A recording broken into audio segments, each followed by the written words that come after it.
Y estamos justamente con Mesías Guevara, integrante de Acción Popular y excongresista de la República. ¿Cómo está, señor Mesías Guevara? Muy buenas noches. Omar, muchas gracias. Muy buenas noches. A través tuyo, un saludo a todo el pueblo peruano. Quería empezar, vamos a ir al tema de los niños, pero quería empezar con el proceso de elección del defensor del pueblo. Nadie niega que ha sido un proceso o que es un proceso político, donde pues se da también una negociación política, porque el Congreso es un espacio político, valga la redundancia.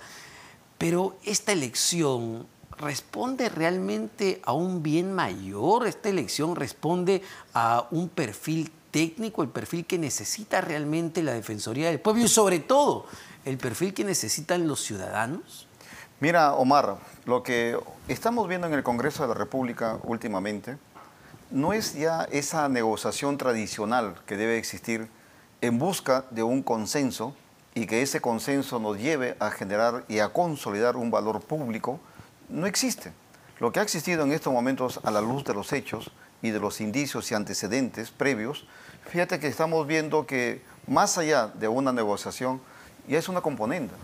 Ya es una componenda que incluso yo me preocupa mucho en el sentido que una palabra clave, que es el sostén de la democracia y la gobernabilidad y la competitividad, que es institucionalidad, se está rompiendo. Cuando te refieres a que estamos en una componenda, te refieres, y te lo pregunto, a que se están repartiendo los puestos claves del Estado en el Congreso de la República. Y instituciones, más que puestos estados en el Estado, directivos, gerenciales, no, son instituciones tutelares. Fíjate que si nosotros analizamos, ya han tomado desde el Congreso de la República el Tribunal Constitucional. Han tomado también, han petardeado la SUNEDO y la han tomado, trayendo abajo toda una reforma que busca la calidad educativa. Y por otro lado, también a través de la Defensoría del Pueblo que hoy han elegido, también de manera indirecta van a tomar la Junta Nacional de Justicia. Y la Junta Nacional de Justicia es donde se ratifica, se despide o se designa a los fiscales y jueces titulares. Y por otro lado, también están tomando, amenazando de manera permanente al sistema electoral. Llámese Jurado Nacional de Elecciones, llámese la OMPE. Es ahí que debemos de preocuparnos en estos momentos. ¿Tú crees que, digamos, el proyecto a corto plazo, es decir, lo que se viene en los próximos meses, es tumbarse a las cabezas de los entes electorales? Y te lo pregunto porque ya hay acusaciones constitucionales presentadas y hay proyectos justamente que buscan que el Congreso pueda investigar, acusar y sancionar a las cabezas de estos entes. Sí, fíjate que eso ya está hecho. E incluso ese se quieren arrinconar y lamentablemente, fíjate que el Congreso, que debe tener una mirada holística y de prospectivo, es decir, a mediano y a largo plazo, porque para eso son las leyes. Las leyes no se dictan a título personal ni para que sea dentro de un mes, 2 meses, 3 meses, sino incluso a una visión hasta 30, 40 años. Pero ellos están con una mirada demasiado cortoplacista. Están pensando que muchos de ellos quieren ser seguramente próximamente gobernadores, otros están pensando en reelegirse, también petardear la reforma electoral. Entonces, esa mirada cortoplacista lo que está haciendo es convulsionar al país. La convulsión ya no viene de la calle. La convulsión viene desde el Congreso de la República y es ahí que nosotros, la civilidad en su conjunto, también debemos de llamar la atención a este tipo de hechos. Sí, sin embargo, uno diría y tú has sido parlamentario además, que de por sí es difícil llegar a un consenso de 2/3 de la votación. Para, por ejemplo, elegir al defensor del pueblo han sumado 88 votos. Para elegir a los miembros del Tribunal Constitucional lograron ponerse de acuerdo, entendiendo que hay diversas bancadas políticas representadas en el Parlamento. Entonces, ¿estamos hablando de una componenda tan grande? Sí, yo lamento, fíjate que en estos momentos el Congreso de la República, que ha generado, no este, sino también los anteriores, ¿cuándo empieza la crisis? La crisis empieza el 2016, cuando la señora Fujimori no acepta el triunfo de PPK y también con la fuerza de 73 congresistas, de ahí en adelante empezó lo que es ese petardeo de la democracia y de los presidentes. De ahí hemos tenido hasta ahora 6 presidentes de la República. Y por lo tanto, en el Congreso es donde está iniciando. Y esas componendas se están dando. Y yo lamento que los que lideran esa componenda son los extremos. Fíjate que son los extremos. Perú Libre y Fuerza Popular. le guste o no le guste. Y lamentablemente partidos como Acción Popular, que es a través de esta bancada, también se han sumado. ¿Sí crees que existe este término que medios, por ejemplo, como La República atribuyen, ¿no? Lo del fujicerronismo, que hay una alianza específica en determinados asuntos entre el fujimorismo y Perú Libre? Fíjate que a la luz de los hechos, si analizamos nosotros cómo fue la elección del Tribunal Constitucional, ¿quiénes lo impulsaron? Lo impulsaron ellos. ¿Quién presidió la comisión para elegir a los miembros, a los magistrados del Tribunal Constitucional? Fue Perú Libre. Y ahí se sumaron otros. Y por lo tanto, ahí se ha iniciado este proceso de copar lo que son las instituciones tutelares del gobierno, del Estado. Y eso es muy peligroso, porque ¿sabes qué? Al romper la institucionalidad, vamos a ser gobernados por ciertos grupos, por no decir mafias, pero esos grupos son los que van a gobernar el Perú. Y estamos yendo en esa dirección. Ese punto es importante. ¿Cuál es, más allá de lo que acabamos de ver, más allá del puesto en concreto, no más allá de estar en la Defensoría, en el Tribunal Constitucional, en la Junta Nacional de Justicia, cuál es el interés detrás? ¿Qué está detrás? ¿Qué está en riesgo? Está en riesgo la institucionalidad. Y la institucionalidad, como te reitero, es el sostén de la democracia y que garantiza una gobernabilidad y a la vez es uno de los pilares de la competitividad. La competitividad tiene 3 pilares mínimos, que es el entorno macroeconómico estable, que es la tecnología y es la institucionalidad, además de otras variables que últimamente se han incrementado como el tema de infraestructura. Pero la institucionalidad es el soporte de la competitividad. Están atentando con el desarrollo y crecimiento del país y eso hay que decirlo. Hay que denunciarlo en todos los vientos y en todos los foros, porque lamentablemente el Congreso tiene que parar ya. ¿Y por qué me decías, crees que no pasa nada? Yo no dejo de recordar lo que fue las protestas durante el gobierno del expresidente Ollanta Humala, cuando hubo una... Claro, la repartija. La famosa, la denominada repartija justamente de asientos en el Tribunal Constitucional. Salió, las calles, al menos en Lima y en diferentes ciudades, se llenaron y ese Congreso de la República tuvo que dar marcha atrás. ¿Por qué hoy por hoy no hay esa indignación popular? Yo pienso que sí hay indignación. Y esa indignación se está expresando a través de la desaprobación que tiene tanto el Ejecutivo liderado por la señora Presidenta Boluarte, pero también el propio Congreso de la República. Si tú ves, el Congreso de la República no pasa incluso de un dígito su aprobación. Por lo tanto, sí existe esa indignación. Ahora, lo que no está ocurriendo es el canalizar esa indignación por varios factores. Uno, porque la ciudadanía ya incrementó su indiferencia frente a la actitud política. Como que dicen, yo tengo que sobrevivir.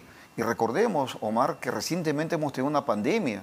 Muchos han perdido su trabajo y vidas. Entonces, y por otro lado, también el norte que ha estado inundado y ahora está castigado por el dengue. Por lo tanto, el pueblo en estos momentos y la gran ciudad en su conjunto están pensando en mayor cantidad en cómo sobrevivir. Pero esa indignación se va a canalizar en su momento. En algún momento, efectivamente, y lo más probable es que pueda darse en las elecciones, al momento de elegir a un nuevo presidente o presidenta, ¿no? ¿Cuál va a ser el perfil de ese nuevo gobernante? Claro, en estos momentos, según los estudios, hay ya tendencias, grupos interesados que están orientando ya a través de medios de comunicación, a través de mensajes subliminales, por ejemplo, decirte, oye, estas tendencias, incluso ya se está haciendo los análisis de manera corporativa y regional, por ejemplo, qué está pasando en Chile, qué está pasando en Colombia, en México mismo, o en Europa o en Asia. Por lo tanto, esas megatendencias también van a influir en nuestro país y para tomar alguna decisión. Pero en estos momentos, lo que ocurre en nuestro país, creo yo, hay 2 cosas. Uno, indiferencia, y el otro es temor por ingresar en política. Y para entrar al tema de Acción Popular, que siempre conversaba con Johnny Lescano el otro día, pues Acción Popular está en un desorden absoluto ya hace varios años. 6 años. 6 años. 6 años. Bueno, lo que vemos en el Congreso de hoy es una cosa también increíble, ¿no? A los parlamentarios denominados niños con investigaciones fiscales han vuelto a ser blindados en el Parlamento. ¿Te parece que fue la decisión correcta? Mira, en primer lugar, permíteme rapidito decirle al pueblo peruano a través de tu programa, de tu persona, de que en estos momentos el partido estamos en una crisis institucionalizada. En una crisis que no tenemos dirigencia ejecutiva, e incluso mi mandato como presidente ya venció hace 4 años, pero sin embargo me siguen convocando los órganos, tanto la OMPE como... ¿Hay una cabeza hoy por Bueno, hoy? a mí me notifican, por ejemplo, recientemente me notificacaban para pagar las multas que nos han puesto. O sea que... Para las deudas sí eres presidente. Y para cuando quieren un tema político, no. Entonces, pero eso lo dejamos a otro lado. Pero sí, fíjate que lo que ha ocurrido ayer en el tema del blindaje también ha sido una acción irracional y sobre todo hay congresistas de la bancada que cuando salen a explicar la orientación de su voto en torno al defensor del pueblo, o yo le diría, o mejor cállense, ¿no? Porque hoy una persona, una congresista dice, el último momento cambié mi voto, porque primero voté en amarillo, luego pasé a rojo, luego pasé a verde. Bueno, Mari Carmen Alba, por eso, lo dijo expresidente del Congreso. Por eso, entonces, la verdad que yo me he quedado sorprendido por una inestabilidad y hasta emocional, ¿no? ¿Es normal ese comportamiento? No, para mí son como un desequilibrio hasta emocional. Más allá del ideológico, porque tú tienes que tener consistencia, ser coherente. ¿Emocional, y lo pregunto, o conveniente, o calculador? Puede ser combinado, porque al final lo que ellos hicieron fue proponer a Jorge Rioja, pero al final terminaron traicionándolo. Por lo tanto, fíjate que yo voy a ser duro en estos momentos con la bancada de Acción Popular, voy a decir algo que seguramente luego me van a criticar, me van a insultar seguramente, pero la bancada de Acción Popular ha hecho que el partido vaya de Acción Popular atracción popular, porque ha traicionado fundamentalmente la memoria de Fernando Belaúnde Terry y la tradición democrática del partido. Ayer nosotros conmemorábamos un año más de la victoria del 18 de mayo que Fernando Belaúnde Terry nos dio al Perú, o el Perú nos dio a través de Fernando Belaúnde una victoria. Y sin embargo, ¿de qué manera se ha rendido homenaje a través de la bancada? Mesías, y no habla solo de los denunciados por digamos, estas componendas con el gobierno, los denominados niños. Hablas de la bancada. La bancada de Acción Popular, hoy por hoy, en su conjunto, ha traicionado la memoria de Belaúnde Terry. Ha traicionado, y yo le diría que deberían de llamarse traición popular, no Acción Popular. Así de claro. ¿Por qué? Porque han traicionado. Si tú alguna vez le preguntas a un congresista actual sobre la ideología del partido, que nos diga el derrotero, qué visión de país tienen, te aseguro que no te van a responder, porque lamentablemente han perdido esa objetividad. Se han alejado diametralmente del pensamiento primigenio de Fernando Belaúnde Terry. Por eso yo lo voy a decir siempre, la bancada de Acción Popular trabaja y actúa de espaldas al partido y de espaldas a la realidad del Perú. Ahora, pero esto uno te podría decir, a ver, en la época en la que Johnny Lescano era congresista y Vitocho era congresista, tenían 5 parlamentarios, si mal no recuerdo, también había posiciones diferentes en Acción Popular. Pero sin embargo, habían pullas fuertes, habían encontronazos, pero al final se conversaba, se buscaba consensos. Yo mismo, te soy sincero, no tengo reparos en decirlo, yo he tenido discrepancias con Víctor Andrés, he tenido discrepancias con el propio Johnny Lescano, pero al final nos sentábamos y conversábamos y nos regíamos por los lineamientos del partido. ¿Qué es lo que rige hoy por hoy, crees tú, a la bancada? Yo pienso que rige, en primer lugar, su bolsillo, es decir, el interés del bolsillo, de la sobrevivencia, porque ellos debieron haber apoyado a lo que es el tema relacionado con el adelanto de elecciones, pero no, se pusieron de espaldas. Incluso un congresista del partido, de la bancada, mejor dicho, presentó una iniciativa legislativa. Así como adelanto de elecciones para la presidencia y congresistas, también debe para gobernadores y alcaldes. Cuando los gobernadores y alcaldes ni siquiera asumían su mandato y estaban pidiendo adelanto de elecciones para Están ellos. arruinando el Perú. Están arruinando el partido. El partido yo pienso que está manchado, está resquebrajado. Tenemos que ponernos el overol una vez más y va a pasar 5 a 10 años para recuperar esa imagen que tanto nos costó. Omar, la generación mía, nos pusimos a mochila el hombro a recorrer el Perú para restablecer las bases ante la muerte de Belaúnde y ante la muerte de Paniagua. Te digo nombres, por ejemplo Luis Enrique Gálvez de la Puente, que también hizo lo mismo, el propio Beto Velarde, el mismo Johnny Lescano.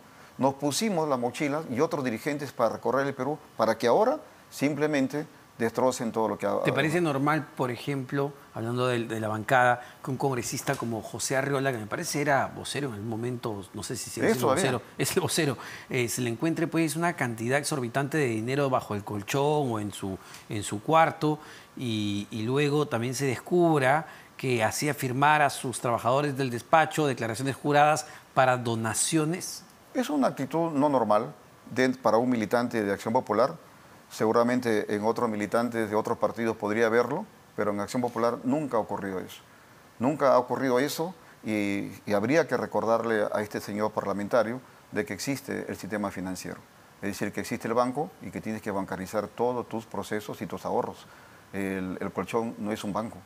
Ahora, sin embargo, lo que vemos para salir del tema de Acción Popular es que, a ver, si bien están en crisis, la crisis parece más profunda, ¿no? Es No, fuerte. no es la crisis de Acción Popular, es la crisis del sistema de partidos políticos. Eso es lo que te decía. O sea que Acción Popular tiene una crisis, pero esa crisis no es aislada. Esa crisis responde a un sistema electoral que lamentablemente ha sido petardeado.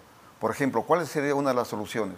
Una de las soluciones sería que hayan elecciones primarias abiertas y que sea un solo día la jornada electoral y que los procesos electorales internos sean organizados por la OMPE. Esto se aprobó, pues, pero Se aprobó, no lo pero quisieron luego, implementar. luego se ha retrocedido.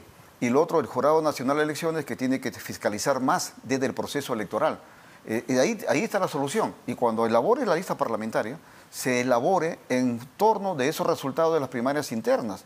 No simplemente esperar de que sea una elección interna cerrada, porque al final terminas manipulando el padrón. ¿Frente a qué estamos hoy en día en el sistema de partidos políticos? ¿Estamos frente digamos, a políticos o a personas con una visión, con una ideología, con un querer, un futuro para el país, más allá de la izquierda, derecha o centro, ¿no? Este es el camino que uno quiere. O estamos frente a los empresarios de la política, a los mercantilistas de la política? Yo diría que son mercantilistas de la política disfrazados de políticos. Eso es lo que ocurre. Hay un círculo vicioso entre el candidato y cuando resulta ser elegido y cuando ejerce la función pública. Hay tres momentos: candidato, elegido y cuando ya hace la función pública. Entonces ejerce la función pública. Y ahí vemos que hay un círculo vicioso que tenemos que romper. ¿Y por qué? Porque muchos, lamentablemente hay que decirlo, ven al Estado como un botín. Ven al Estado como un botín donde pretenden favorecerse de los recursos públicos. Y eso hay que romperlo. Y lamentablemente en el Congreso se ha traído atrás todo eso que se había avanzado en su momento. Ahora me decía, para hablar un poco del Ejecutivo y la presidenta Dina Boluarte, ¿no? Hay claramente una, por llamarlo, buena relación entre el Ejecutivo y el Congreso de la República. ¿Esa buena relación de los poderes del Estado es beneficiosa para la población? Es beneficiosa cuando se busca el consenso para aprobar leyes. Por ejemplo, cuando yo fui congresista, de manera consensuada, con el Ejecutivo aprobamos la ley de banda ancha, por ejemplo, que ahora ha permitido que el Internet se expanda en todo el Perú. Hicimos una mesa de trabajo consensuada entre el Ejecutivo y el Legislativo a través de mi persona. Eso es positivo, pero no es positivo cuando se busca un contexto o una alianza para favorecerse, para sobrevivir. En este momento existe un acuerdo de sobrevivencia. Y yo lamento que la señora Presidenta de la República, en lugar de haber convocado elecciones cuando asumió la presidencia, se puso la franja electoral, o sea, sí, la banda presidencial. Y eso nos ha metido en los grandes problemas. El presidente Lasso de Ecuador nos ha dado una gran lección. Ha aplicado la muerte cruzada, cuando ella también debió haber hecho lo mismo, claro, para de tal manera trasladar la responsabilidad electoral y los destinos de Ecuador, de su país, a la población peruana. Eso es un buen ejemplo, ¿no? Porque lo que ha hecho Guillermo Lasso no es en lo absoluto un golpe de Estado. Lo que él ha hecho es, bueno, está enmarcado en su Constitución, decir, no puedo gobernar con este Congreso, listo, nos vamos todos, no hay ningún problema. Y convoco elecciones generales y me volveré a presentar y será el pueblo ecuatoriano quien decida si yo retorno o no retorno. Y eso es lo que la señora Presidenta debió haber hecho el 7 de diciembre. Cuando ella asumió la presidencia, ella debió haber dado un mensaje en esa línea, pero lamentablemente dijo lo contrario. Dijo, nos quedamos todos hasta el 2026, con los muertos que han habido, que yo creo, no sé, muchos critican a la Corte Interamericana de Derechos Humanos, pero ahí también hay otro punto que hay que analizar. Si tú tienes un Estado débil, un sistema de justicia debilitado, ¿quién te responde por tus derechos fundamentales? Acá en el Perú nadie te lo va a defender, tienes que recurrir a un tema supranacional. Y a ver, y está bien, no hablemos siquiera del informe de la Comisión Interamericana o de los múltiples informes que han salido. Hablemos a nivel local. 5 meses después de esas muertes, la pregunta sería, ¿cuánto se ha investigado? ¿Qué sabemos? ¿Quiénes son los responsables? ¿Hay alguna respuesta hasta el momento? Hasta ahora, a la luz pública, por lo menos yo, no sé si ustedes, como periodistas de investigación, han averiguado si hay una comisión. Por lo que yo he leído, no a profundidad, he leído de que no hay esa comisión en el Ministerio Público. Por lo tanto, habría que hacerle la invocación al Ministerio Público que conforme esa comisión y que haga la investigación pertinente. Volviendo, fíjate que al otro tema de la relación que existe entre la Presidenta y el Congreso, hoy en el Congreso se ha aprobado, se ha dictaminado, mejor dicho, sí, para que ella pueda salir de viaje remoto. Pero fíjate qué curioso, ahí le ponen que ella tiene que ir al Congreso a explicar. O sea que a la señora presidenta la están humillando, están yendo contra la majestad de la presidencia, cuando nunca se ha visto eso, que es como que un congresista sale siempre a hacer sus gestiones al exterior, luego le dice, dame tu informe. Así le están diciendo a la presidenta. Que ella tiene que ir a explicar al Parlamento del por qué viaja. Te apruebo esto, pero me tienes que rendir cuentas. Rendir cuentas. Por favor. ¿Dónde está el equilibrio de poderes? El check balance. No existe equilibrio de poderes en nuestro país ya. El Congreso. Y ese es un buen punto. Entonces, desde tu punto de vista, ¿esta relación o buena convivencia entre poderes del Estado es una relación igualitaria o es una relación donde una depende de la otra? Yo pienso que en este momento la Presidenta de la República depende del Congreso de la República. Se ha sometido y con este dictamen que hoy ha aprobado la Comisión de Constitución, lo han humillado. No solo a la Presidenta, a Dina Boluarte, sino a la majestad de lo que significa ser Presidente de la República. Si eso se queda como un precedente. Todos los presidentes que vengan en el futuro van a tener que hacer eso. Muchísimas gracias, Mesías. Gracias, Mesías Guevara, ex gobernador regional de Cajamarca, ex congresista de la República y expresidente